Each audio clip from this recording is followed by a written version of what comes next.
السلام علیکم ورحمۃ اللہ وبرکاتہ. کیا حال ہے آپ لوگ؟ الحمد للہ.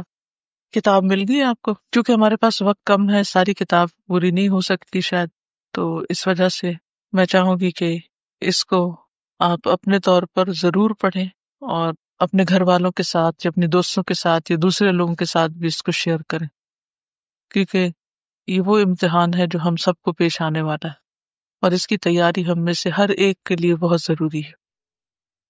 چلیے ہم شروع کرتے ہیں. نحمده ونصلی علی رسولہ الکریم، اما بعد فاعوذ باللہ من الشیطان الرجیم، بسم اللہ الرحمن الرحیم. رب اشرح لی صدری ویسر لی امری واحلل عقدۃ من لسانی یفقہوا قولی. مقصد حیات، جن و انس کی تخلیق کا مقصد.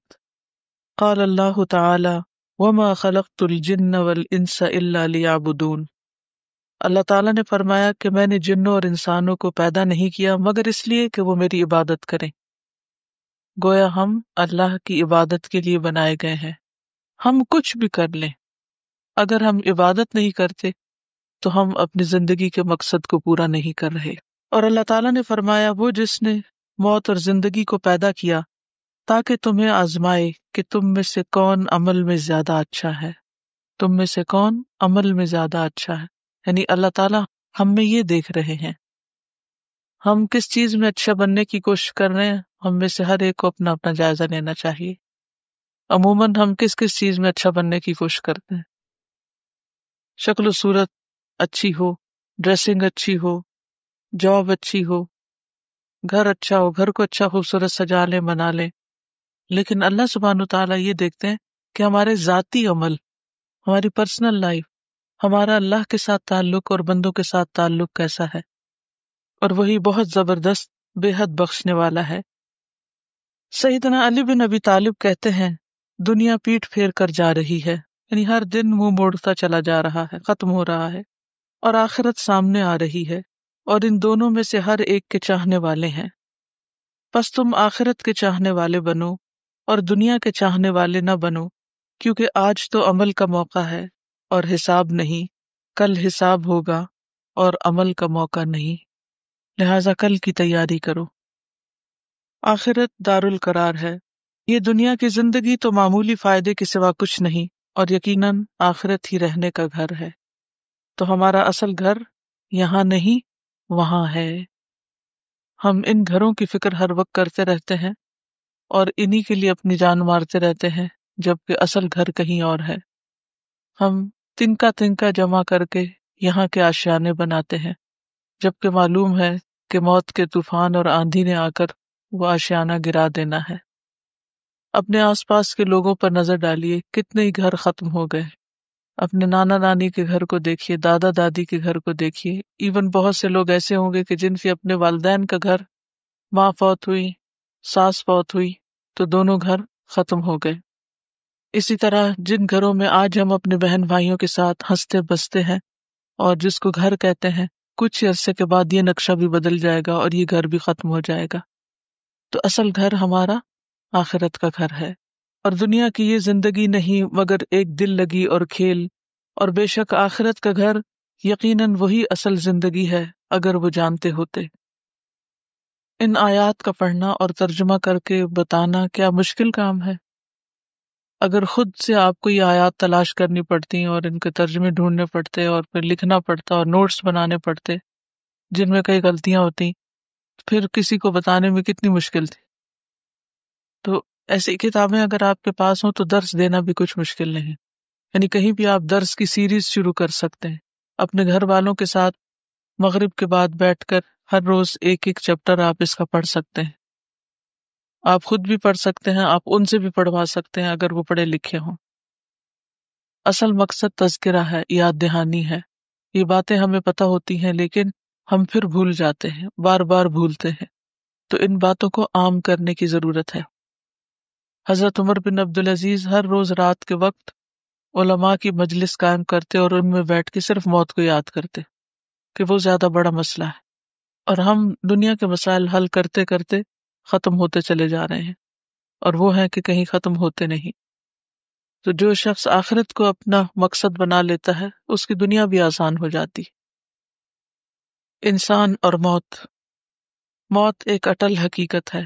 اللہ تعالیٰ نے فرمایا ہر جان موت کو چکھنے والی ہے، پھر تم ہماری ہی طرف لوٹائے جاؤ گے۔ اور اللہ تعالیٰ نے فرمایا کہہ دو کہ موت کا فرشتہ جو تم پر مقرر کیا گیا ہے وہ تمہاری جانیں قبض کر لیتا ہے، پھر تم اپنے رب کی طرف لوٹائے جاتے ہو۔ یعنی سب نے واپس اپنے رب ہی کے پاس جانا ہے۔ اسی لیے جب کوئی فوت ہو جاتا ہے تو ہم کیا پڑھتے ہیں؟ انا للہ و انا الیہ راجعون، بے شک ہم اللہ کے لیے ہیں اور اسی کی طرف لوٹ کے جانے والے ہیں۔ یعنی جو ہمارے سامنے فوت ہو رہا ہے یا جا رہا ہے، صرف اسی کو نہیں جانا، ہماری باری بھی جلد آنے والی ہے۔ اور اللہ تعالیٰ نے فرمایا کہہ دیجئے جس موت سے تم بھاگتے پھرتے ہو بے شک وہ تم سے ملاقات کرنے والی ہے، پھر تم چھپے کھلے کے جاننے والے کی طرف لوٹائے جاؤ گے، یعنی جس کے سامنے کچھ بھی چھپا ہوا نہیں۔ پھر وہ تمہیں تمہارے کیے ہوئے کام بتلا دے گا کہ تم دنیا میں کیا کر کے آئے ہو۔ تو گویا جو کچھ ہم کرتے ہیں وہ ہمارے سامنے آنے والا ہے، چاہے لوگوں سے چھپ سے کرتے ہیں یا سامنے کرتے ہیں۔ ہمارا اعمال نامہ اور اس کا ریکارڈ تیار ہو رہا ہے ہمارے ہی سامنے لائے جانے کے لیے۔ موت سے بچنے والا کوئی بھی نہیں۔ اور اللہ تعالیٰ نے فرمایا جہاں کہیں بھی تم ہو موت تمہیں آ ہی لے گی، خواہ تم مضبوط قلعوں میں محفوظ ہو جاؤ، کہیں بھی چھپ جاؤ موت تمہیں ڈھونڈ لے گی۔ چھپ نہیں سکتے، بھاگ نہیں سکتے، دفاع نہیں کر سکتے۔ اور اللہ تعالیٰ نے فرمایا اور جب کسی کا مقرر وقت آ جاتا ہے تو پھر اسے اللہ ہرگز مہلت نہیں دیتا، اور جو کچھ تم کرتے ہو اللہ اسے بخوبی جاننے والا ہے۔ سیدنا انس سے روایت ہے، وہ کہتے ہیں کہ جب رسول اللہ صلی اللہ علیہ وسلم نے موت کی شدت محسوس کی، فاطمہ رضی اللہ تعالی عنہا کہنے لگی ہائے تکلیف۔ رسول اللہ صلی اللہ علیہ وسلم نے فرمایا اے میری بیٹی، بے شک تمہارے باپ پر وہ وقت آ گیا ہے جس سے اللہ تعالیٰ کسی کو بھی چھوڑنے والا نہیں، قیامت کے دن کی ملاقات کے لیے۔ یعنی کوئی بھی اس وقت سے بچ نہیں سکتا، موت سے فرار حاصل نہیں کر سکتا۔ موت انسان کو گھیرے ہوئے ہے۔ سیدنا عبداللہ سے روایت ہے، وہ کہتے ہیں کہ نبی صلی اللہ علیہ وسلم نے 4 کونوں والا خط کھینچا، یعنی اسکوئر بنایا، پھر اس کے درمیان ایک خط کھینچا جو چوکٹے سے باہر نکل رہا تھا، اس کے بعد درمیان والے خط کے اس حصے میں جو چوکٹے کے درمیان میں تھا چھوٹے چھوٹے بہت سے خطوط کھینچے، پھر فرمایا یہ انسان ہے اور یہ اس کی موت ہے جو اسے گھیرے ہوئے ہے، اور یہ جو بیچ کا خط باہر نکلا ہوا ہے وہ اس کی امید ہے، اور یہ جو چھوٹے چھوٹے خطوط ہیں یہ اس کی دنیاوی مشکلات ہیں۔ پس اگر انسان ایک مشکل سے بچ کر نکلتا ہے تو دوسری میں پھنس جاتا ہے، دوسری سے نکلتا ہے تو تیسری میں پھنس جاتا ہے۔ یعنی ساری زندگی اسی چیز کا نام ہے کہ ایک مشکل سے نکل کے دوسری میں جا اٹکنا۔ سیدنا مطرف بن عبداللہ بن شخیر اپنے والد سے اور وہ نبی صلی اللہ علیہ وسلم سے روایت کرتے ہیں کہ آپ صلی اللہ علیہ وسلم نے فرمایا ابن آدم کی شکل و صورت یوں دکھائی گئی ہے کہ اس کے آس پاس 99 موتیں ہیں، یعنی 99 حادثات اور مصیبتیں ہیں۔ اگر وہ موتیں اس سے خطا کر بھی جائیں تو وہ انتہائی درجے کے بڑھاپے کا شکار ہو جاتا ہے، یہاں تک کہ وہ مر جاتا ہے۔ یعنی ہر انسان ہر وقت مختلف طرح کے اندرونی اور بیرونی خطرات میں گھرا ہوا ہے، کوئی بھی چیز اس کی موت کا سبب بن سکتی ہے، لیکن اگر انسان ہر حادثے سے بچتا بھی چلا جائے تو بالآخر بوڑھا ہو جاتا ہے اور پھر موت کا شکار ہو جاتا ہے، یعنی موت کے حادثے سے بچ نہیں سکتا۔ اللہ تعالیٰ نے فرمایا اور کسی جان کے لیے ممکن نہیں کہ اللہ کے حکم کے بغیر مر جائے، لکھے ہوئے کے مطابق جس کا وقت مقرر ہے۔ یعنی ہم میں سے ہر ایک کی موت کا وقت لکھا ہوا ہے، جہاں جس جگہ آنی ہے وہاں پہنچ جائیں گے۔ وقال اللہ تعالی فَإِذَا جَاءَ أَجَلُهُمْ لَا يَسْتَأْخِرُونَ سَاعَةً وَلَا يَسْتَقْدِمُونَ، پھر جب ان کا وقت آ جائے گا تو ایک گھڑی نہ وہ پیچھے رہ سکتے ہیں اور نہ ہی وہ آگے بڑھ سکتے ہیں، یعنی ایگزیکٹلی جو سیکنڈ تک لکھا ہوا ہے اسی سیکنڈ روح نکلے گی۔ سیدنا مطر بن اقامس سے روایت ہے، وہ کہتے ہیں کہ رسول اللہ صلی اللہ علیہ وسلم نے فرمایا جب کسی خاص جگہ میں کسی کو موت دینے کا فیصلہ کر دیا جاتا ہے، یعنی کسی خاص شہر، علاقے یا جگہ میں، تو وہ اس کے لیے محبوب بنا دی جاتی ہے، انسان کا دل اس طرف کھنچنے لگتا ہے اور وہاں اس کی کوئی ضرورت پیدا کر دی جاتی ہے، تو انسان اس ضرورت کو پوری کرنے کے لیے وہاں جاتا ہے اور وہاں جا کر فوت ہو جاتا ہے۔ پردیس میں وفات کا اجر۔ سیدنا عبداللہ ابن عمر سے روایت ہے کہ انہوں نے کہا مدینہ میں ایک آدمی فوت ہو گیا، اس کی ولادت بھی مدینہ میں ہوئی تھی۔ نبی صلی اللہ علیہ وسلم نے اس کا جنازہ پڑھایا تو فرمایا کاش وہ اپنے مقام پیدائش کے سوا کسی اور مقام پر فوت ہوتا۔ لوگوں میں سے ہر ایک شخص نے کہا اے اللہ کے رسول یہ کیوں؟ آپ نے فرمایا کیونکہ آدمی جب اپنی پیدائش کی جگہ کے علاوہ کسی اور مقام پر فوت ہوتا ہے تو اس کے لیے مقام پیدائش سے مقام وفات تک پیمائش کر کے اتنی جگہ جنت میں دی جاتی ہے۔ موت کسی کی بھی ہو گھبرا دینے والی ہے، نیک سے نیک انسان بھی ہو لیکن موت کی ایک گھبراہٹ ہے۔ سیدنا ابو ہریرہ سے روایت ہے کہ رسول اللہ صلی اللہ علیہ وسلم کے پاس سے ایک یہودی کا جنازہ گزرا تو آپ صلی اللہ علیہ وسلم کھڑے ہو گئے۔ آپ صلی اللہ علیہ وسلم سے کہا گیا یا رسول اللہ یہ تو ایک یہودی کا جنازہ ہے، تو آپ نے فرمایا یقیناً موت کی ایک گھبراہٹ ہوتی ہے۔ موت کی سختیاں، اللہ تعالیٰ نے فرمایا اور موت کی سختی حق کے ساتھ آ پہنچی، یہی ہے وہ جس سے تو بھاگتا پھرتا تھا۔ یعنی ہر انسان موت سے ڈرتا ہے اور چھپتا ہے، اور وہ اسی لیے کسی مردے کو ہاتھ نہیں لگاتا کہ شاید مردہ اس کو اپنے ساتھ نہ کھینچ لے، یا قبرستان سے ڈرتا ہے وہاں نہیں جاتا۔ لیکن موت جو ہے وہ ہر ایک تک پہنچنے والی ہے، یعنی ہمیں وہاں جانے کی نہیں ضرورت، وہ خود ہی پہنچ جائے گی۔ اور اللہ تعالیٰ نے فرمایا ہرگز نہیں، جب روح ہنسلی تک پہنچے گی اور کہا جائے گا ہے کوئی دم جھاڑ کرنے والا، اور وہ سمجھ گیا کہ یہ وقت جدائی کا ہے اور پنڈلی سے پنڈلی جڑ جائے گی، اس دن اپنے رب کی طرف روانگی ہوگی۔ یعنی ہر سفر کی اور ہر ملاقات کی ایک خاص تیاری ہوتی ہے۔ مثلاً آپ اسکول آنے لگتے ہیں تو یونیفارم پہن لیتے ہیں، ایک خاص انداز میں اپنے بیگ اٹھاتے ہیں اور گھر سے نکل کھڑے ہوتے ہیں۔ اسی طرح جب کسی کی شادی ہوتی ہے تو لڑکی عروسی جوڑا پہنتی ہے، زیورات پہنتی ہے، اور ایک خاص سٹائل میں وہ ماں باپ کے گھر سے رخصت ہوتی ہے۔ اسی طرح انسان اگر کسی ڈاکٹر کے پاس جا رہا ہو یا اپنی کسی جاب پر جا رہا ہو تو اس کے نکلنے کا مخصوص سٹائل ہوتا ہے۔ اسی طرح موت کے وقت اور موت کے بعد اللہ سے ملاقات اور قبر کی طرف جانے کا بھی اپنا ایک سٹائل ہے۔ زکوان سے روایت ہے، کہتے ہیں کہ سیدہ عائشہ کہا کرتی تھی کہ وفات کے وقت بے شک رسول اللہ صلی اللہ علیہ وسلم کے سامنے ایک بڑا پیالہ تھا یا چمڑے کی تھیلی تھی جس میں پانی تھا۔ آپ صلی اللہ علیہ وسلم اپنا ہاتھ اس برتن میں ڈالتے اور پھر اس ہاتھ کو اپنے چہرے پر ملتے اور فرماتے لا الہ الا اللہ، بلا شبہ موت کی تکلیف ہوتی ہے۔ پھر آپ صلی اللہ علیہ وسلم اپنا ہاتھ اٹھا کر فرمانے لگے پھر رفیق الاعلیٰ، یہاں تک کہ آپ کی روح مبارک قبض کر لی گئی اور آپ کا ہاتھ جھک گیا۔ سیدہ عائشہ سے روایت ہے، کہتی ہیں کہ نبی صلی اللہ علیہ وسلم کی وفات اس حال میں ہوئی کہ آپ صلی اللہ علیہ وسلم میری ہنسلی اور ٹھوڑی کے درمیان سر رکھے ہوئے تھے۔ جب سے میں نے نبی صلی اللہ علیہ وسلم پر موت کی سختی دیکھی ہے، اس کے بعد میں موت کی سختی کو کسی کے لیے برا نہیں سمجھتی۔ یعنی یہ ہر نیک بد انسان کے لیے ہے، یعنی موت کی سختی صرف کسی برے انسان کے لیے نہیں ہوتی، نیک انسان کے اوپر بھی یہ سختی کا وقت آتا ہے۔ اللہ تعالیٰ مومن کو موت کی تکلیف دینا پسند نہیں کرتا۔ سیدنا ابو ہریرہ سے روایت ہے، وہ کہتے ہیں کہ رسول اللہ صلی اللہ علیہ وسلم نے فرمایا بے شک اللہ تعالیٰ فرماتا ہے اور میں جو کام کرنا چاہتا ہوں اس میں مجھے اتنا تردد نہیں ہوتا جتنا کہ مجھے اپنے مومن بندے کی جان نکالنے میں ہوتا ہے۔ وہ موت کو تکلیف کی وجہ سے ناپسند کرتا ہے اور میں بھی اسے تکلیف دینا ناپسند کرتا ہوں، لیکن اللہ تعالیٰ نے یہ ایک طریقہ رکھا تاکہ ہم عبرت پکڑیں اور ہمارے اندر عاجزی پیدا ہو۔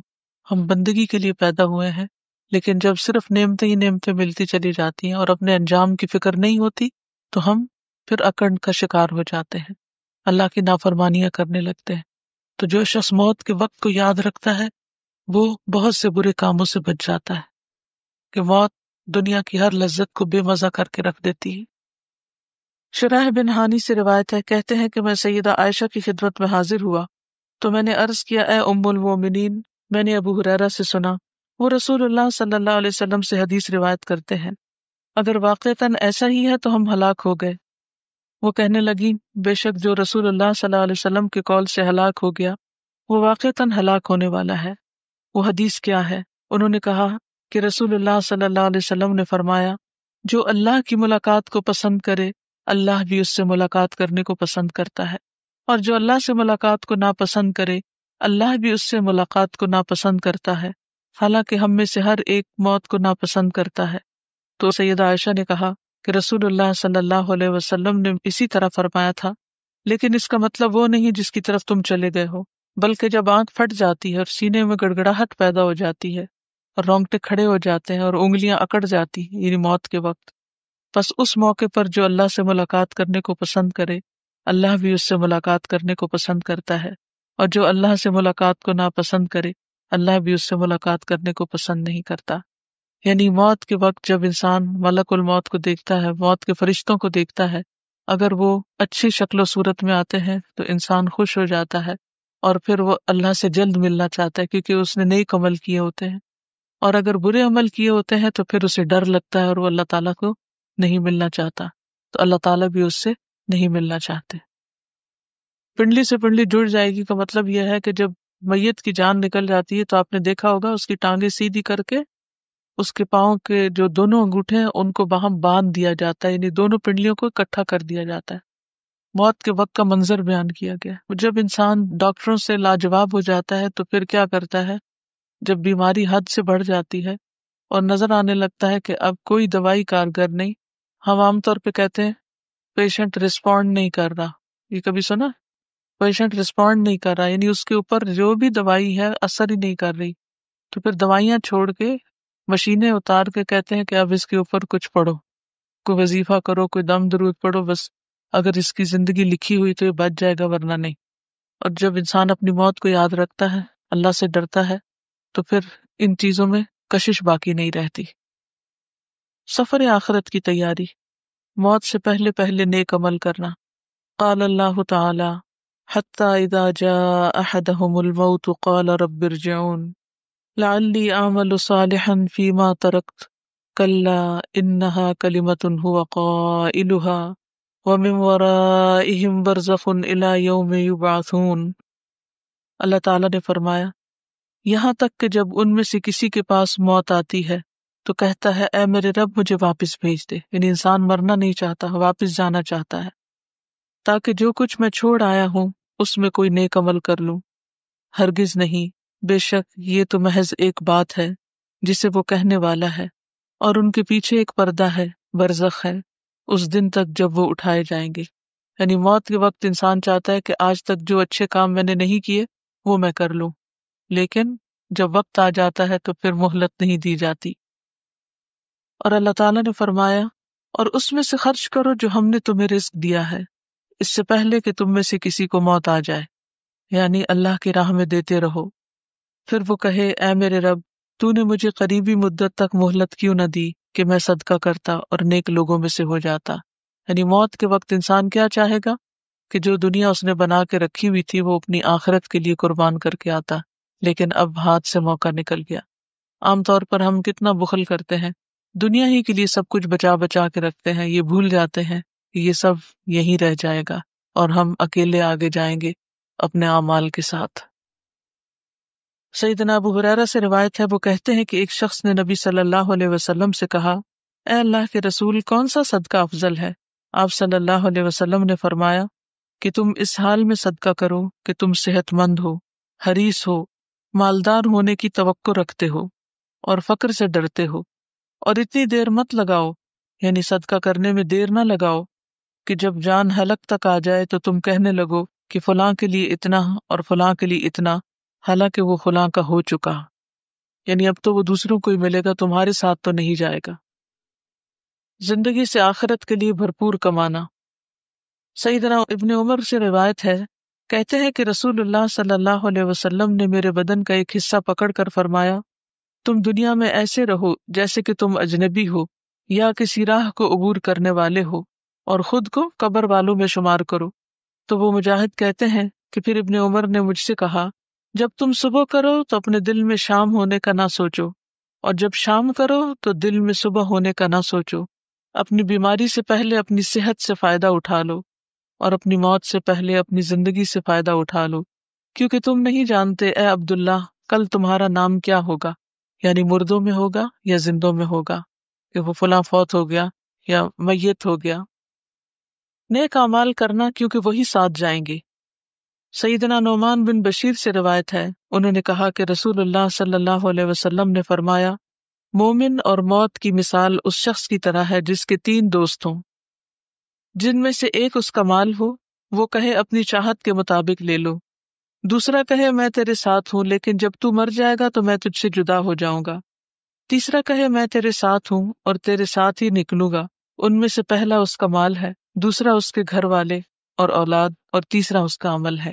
یعنی ہر انسان کے لیے 3 چیزیں ہیں اور ساتھ اس کے صرف اس کا عمل جاتا ہے، مال اور اولاد پیچھے ہی رہ جاتے ہیں۔ مرنے کے بعد کی تیاری کی فکر لگانا۔ سیدنا براء ابن عازب سے روایت ہے، وہ کہتے ہیں کہ ایک مرتبہ ہم لوگ رسول اللہ صلی اللہ علیہ وسلم کے ساتھ جا رہے تھے کہ آپ کی نظر کچھ لوگوں پر پڑ گئی، تو آپ صلی اللہ علیہ وسلم نے پوچھا، یہ لوگ یہاں کیوں جمع ہیں؟ بتایا گیا کہ قبر کھود رہے ہیں۔ کہتے ہیں کہ رسول اللہ صلی اللہ علیہ وسلم گھبرا گئے اور اپنے ساتھیوں سے تیزی سے آگے نکل گئے، یہاں تک کہ قبر کے قریب پہنچ گئے اور اس پر جھک گئے۔ میں بھی یہ دیکھنے کے لیے کہ آپ کیا کرتے ہیں تیزی سے آگے نکل گیا۔ آپ صلی اللہ علیہ وسلم رو رہے تھے، یہاں تک کہ آپ کے آنسوؤں سے مٹی گیلی ہو گئی۔ پھر آپ صلی اللہ علیہ وسلم نے ہماری طرف متوجہ ہو کر فرمایا، اے میرے بھائیو، اس جیسے دن کے لیے تیاری کر لو، یعنی اس قبر کے گڑھے میں آ کے لیٹنے کے لیے تیاری کر لو۔ آخرت کے لیے تیاری کرنے والا عقل مند ہے۔ سیدنا ابن عمر سے روایت ہے، وہ کہتے ہیں کہ میں رسول اللہ صلی اللہ علیہ وسلم کے پاس تھا کہ انصار میں سے ایک آدمی آیا، اس نے نبی صلی اللہ علیہ وسلم کو سلام کیا، پھر کہا، اے اللہ کے رسول، مومنوں میں سب سے زیادہ افضل کون ہے؟ آپ صلی اللہ علیہ وسلم نے فرمایا، جن کا اخلاق زیادہ اچھا ہو۔ اس نے کہا، مومنوں میں سب سے زیادہ عقل مند کون ہے؟ آپ نے فرمایا، جو موت کو زیادہ یاد کرتے ہیں اور اس کے بعد کے مراحل کے لیے زیادہ اچھی تیاری کرتے ہیں، وہی زیادہ عقل مند ہیں۔ سیدنا ابو ایوب سے روایت ہے، وہ کہتے ہیں ایک شخص نبی صلی اللہ علیہ وسلم کے پاس آیا تو اس نے کہا، اے اللہ کے رسول، مجھے سکھائیے اور مختصراً بیان کیجیے۔ آپ صلی اللہ علیہ وسلم نے فرمایا، جب تم نماز کے لیے کھڑے ہو تو اسے الوداعی نماز سمجھ کر ادا کیا کرو کہ یہ آخری نماز پڑھنے جا رہے۔ موت کو کثرت سے یاد کرنا۔ سیدنا ابو ہریرہ سے روایت ہے، وہ کہتے ہیں کہ رسول اللہ صلی اللہ علیہ وسلم نے فرمایا، لذتوں کو توڑنے والی چیز یعنی موت کا کثرت سے ذکر کیا کرو، اور ہم کبھی کبھار اس کا ذکر کرتے ہیں، اور اگر کوئی کرے تو اس کو بھی برا مانتے ہیں کہ تم کیا ہر وقت مایوس کن باتیں کرتے ہو۔ سیدنا انس سے مرفوع روایت ہے، اپنی نماز میں موت کو یاد کرو، کیونکہ جب آدمی اپنی نماز میں موت کو یاد کرتا ہے تو یہ زیادہ لائق ہے کہ وہ نماز اچھی طرح ادا کرے، اور اس آدمی کی طرح نماز پڑھو جو یہ سمجھتا ہو کہ وہ اس کے علاوہ کوئی اور نماز نہیں پڑھ سکے گا، یعنی اس کی آخری نماز ہوگی۔ مومن کی موت کا منظر، اچھے طریقے سے روانگی۔ قال اللہ تعالی، وَأَمَّا إِن كَانَ مِنَ الْمُقَرَّبِينَ فَرَوْحٌ وَرَيْحَانٌ وَجَنَّةُ نَعِيمٍ وَأَمَّا إِن كَانَ مِنْ أَصْحَابِ الْيَمِينِ فَسَلَامٌ لَكَ مِنْ أَصْحَابِ الْيَمِينِ۔ اللہ تعالیٰ نے فرمایا، پس اگر وہ مقربین میں سے ہے تو اس کے لیے راحت اور عمدہ رزق اور نعمت والی جنت ہے، اور اگر وہ دائیں ہاتھ والوں میں سے ہوا تو تجھ پر سلام کہ تو دائیں ہاتھ والوں میں سے۔ یعنی موت کے وقت دونوں قسم کے لوگوں کی موت میں بھی فرق ہے۔ جو مقربین میں سے ہے تو اس کے لیے راحت، عمدہ رزق اور نعمت والی جنت، اور اگر دائیں ہاتھ والوں میں سے ہے تو بس اس کو سلام کیا جاتا ہے، درجے میں فرق ہے۔ مرتے ہی سلامتی اور جنت کی بشارت۔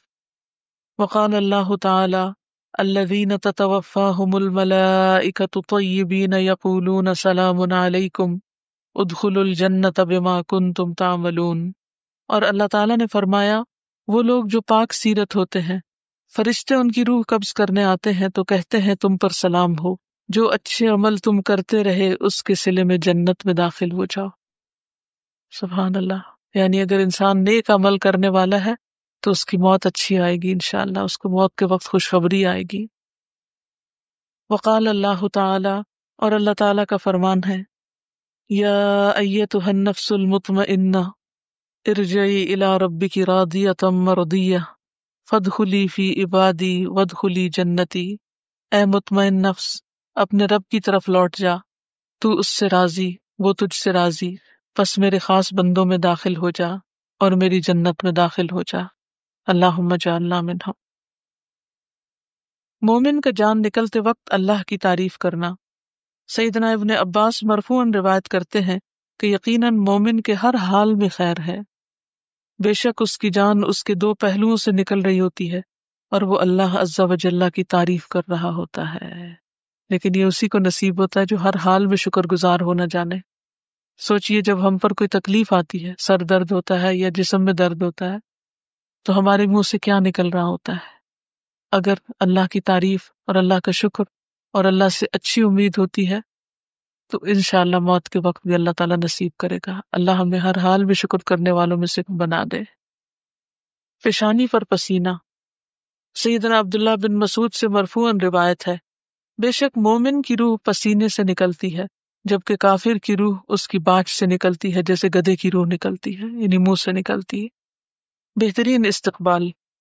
سیدنا براء ابن عازب نبی صلی اللہ علیہ وسلم سے روایت کرتے ہیں، بے شک مومن بندہ جب دنیا سے رخصت ہونے اور آخرت کے جانے کے قریب ہوتا ہے تو اس کی طرف آسمان سے روشن چہرے والے فرشتے آتے ہیں، یعنی چمکتے فرشتے آتے ہیں، گویا کہ ان کے چہرے سورج کی طرح ہوں۔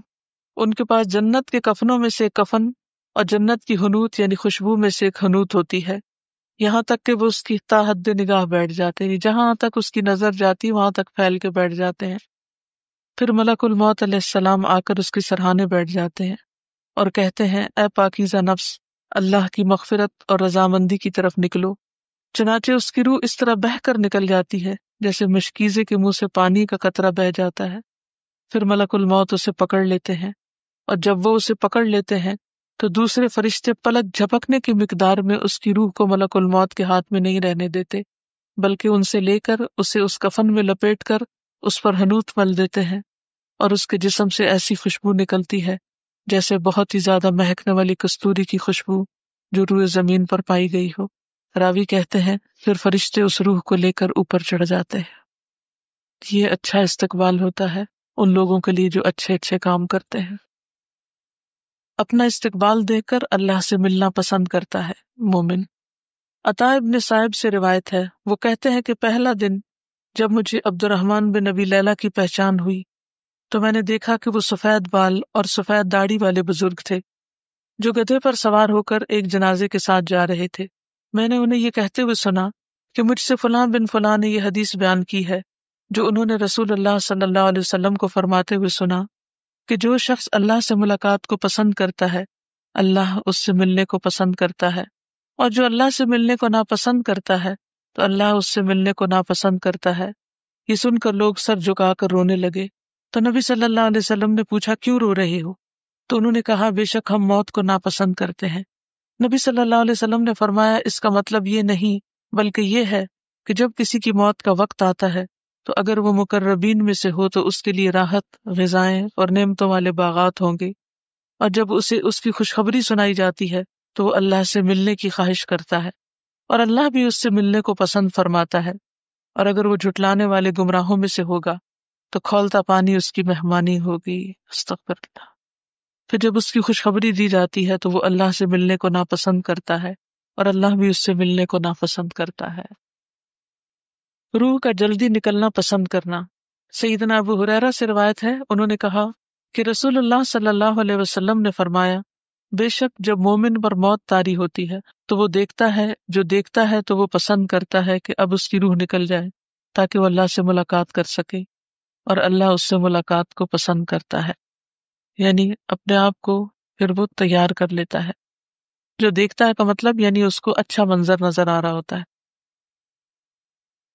وہ وہیں پر ہی ہوتی ہے لیکن اس کا کنیکشن جسم سے رہتا ہے۔ الٹیمیٹلی پھر وہ اس کو جب آخر میں سلا دیا جاتا ہے قبر میں تو پھر روح کا ٹھکانہ وہیں ہوتا ہے اوپر، لیکن اس کا کنیکشن جسم کے ساتھ بھی رہتا ہے تاکہ عذاب سزا جو بھی ہے محسوس کرے۔ غیر مومن کی موت کا منظر۔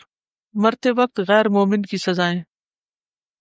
اللہ تعالیٰ نے فرمایا، اور کاش تم دیکھو جب ظالم لوگ موت کی سختیوں میں ہوتے ہیں اور فرشتے اپنے ہاتھ پھیلائے ہوئے ہوتے ہیں، نکالو اپنی جانیں، آج تمہیں ذلت کا عذاب دیا جائے گا اس کے بدلے جو تم اللہ پر ناحق باتیں کہتے تھے اور تم اس کی آیات سے تکبر کرتے تھے۔ یعنی تکبر کیا ہوتا ہے؟ حق کو جھٹلا دینا، بطر الحق وغمط الناس، اور لوگوں کو حقیر سمجھنا۔ اور اللہ تعالیٰ نے فرمایا وہ لوگ جو اپنے آپ پر ظلم کر رہے ہوتے ہیں، جب فرشتے ان کی روح قبض کرنے آتے ہیں تو ہتھیار ڈال دیتے ہیں اور کہتے ہیں کہ ہم کوئی برے کام تو نہیں کرتے تھے۔ فرشتے کہتے ہیں کیوں نہیں، جو کچھ تم کر رہے تھے اللہ یقیناً اسے خوب جانتا ہے، اب جہنم کے دروازوں سے داخل ہو جاؤ، ہمیشہ اس میں رہو گے، پس تکبر کرنے والوں کا ٹھکانہ بہت برا ہے۔ یعنی انسان کو ہمیشہ ہمبل ہی رہنا چاہیے، تکبر سے بچنا چاہیے۔ مومن کے لیے چمکتے چہروں والے، جن کے پاس ٹاٹ ہوتے ہیں، ٹاٹ ہوتا ہے بوری، یعنی ایسے رف کھردرا سا کپڑا، تو اس کے تا حد نگاہ بیٹھ جاتے ہیں، پھر ملک الموت آتے ہیں اور اس کے سرہانے بیٹھ جاتے ہیں، پھر وہ کہتے ہیں اے نفس خبیثہ، اللہ کی ناراضگی اور غصے کی طرف چل، تو یہ سن کر اس کی روح اس کے جسم میں دوڑنے لگتی ہے، یعنی بھاگتی ہے روح، اور وہ ملک الموت اسے اس طرح کھینچتے ہیں جیسے گیلی اون سے سیخ کھینچی جاتی ہے، یعنی گرم سلاخ ہوتی ہے نا لوہے کی، اگر وہ اون کے اندر ڈالی جائے تو اون اس کے ساتھ چمٹ جائے اور کھینچی جائے تو پھٹ جائے، اور اسے پکڑ لیتے ہیں۔ جب وہ اسے پکڑ لیتے ہیں تو وہ فرشتے ایک پلک جھپکنے کی مقدار بھی اسے ان کے ہاتھ میں نہیں چھوڑتے اور اس کو ٹاٹ میں لپیٹ لیتے ہیں۔ عذاب دیکھ کر بھی موت نہ چاہنا۔ سیدنا ابو ہریرہ سے روایت ہے، انہوں نے کہا کہ رسول اللہ صلی اللہ علیہ وسلم نے فرمایا جب اللہ کے دشمن پر موت طاری ہوتی ہے تو وہ دیکھتا ہے، جو دیکھتا ہے وہ نہیں چاہتا کہ کبھی اس کی روح نکلے، اور اللہ اس کی ملاقات سے نفرت کرتا ہے۔ اللہ کی ملاقات کو ناپسند کرنا۔ سیدنا عبادہ بن صامت نبی صلی اللہ علیہ وسلم سے روایت کرتے ہیں کہ آپ صلی اللہ علیہ وسلم نے فرمایا بے شک جب کافر کی موت کا وقت آتا ہے تو اللہ کے عذاب اور اس کی سزا کی خوشخبری دی جاتی ہے، اس وقت کوئی چیز اس کے دل میں اس سے زیادہ ناگوار نہیں ہوتی جو اس کے آگے ہوتی ہے، وہ اللہ سے جا ملنے کو ناپسند کرتا ہے اور اللہ بھی اس سے ملنے کو ناپسند کرتا ہے۔ دنیا میں بھی آپ دیکھیں کہ جب انسان جرم کرتا ہے تو کبھی بھی عدالت میں پیش نہیں ہونا چاہتا۔ مسلسل عذاب کی خبر پانا۔ سیدنا ابو ہریرہ نبی صلی اللہ علیہ وسلم سے روایت کرتے ہیں کہ آپ نے فرمایا اگر وہ گناہگار آدمی ہو تو فرشتے کہتے ہیں نکل اے خبیث روح جو خبیث جسم میں تھی، نکل اس سے، قابل مذمت ہو کر، اور کھولتے پانی اور کانٹے دار کھانے کی خوشخبری اور دیگر اس قسم کے ہم شکل کئی طرح کے عذاب کی خوشخبری بھی۔ اس کے سامنے یہ جملے بار بار دہرائے جاتے ہیں یہاں تک کہ اس کی روح نکل جاتی، یعنی ڈانٹ ڈپٹ اور برے عذاب کی خبر دی جاتی ہے۔ وآخر دعوانا ان الحمد للہ رب العالمین۔ سبحانک اللہم و بحمدک اشہد ان لا الہ الا انت استغفرک و اتوب الیک۔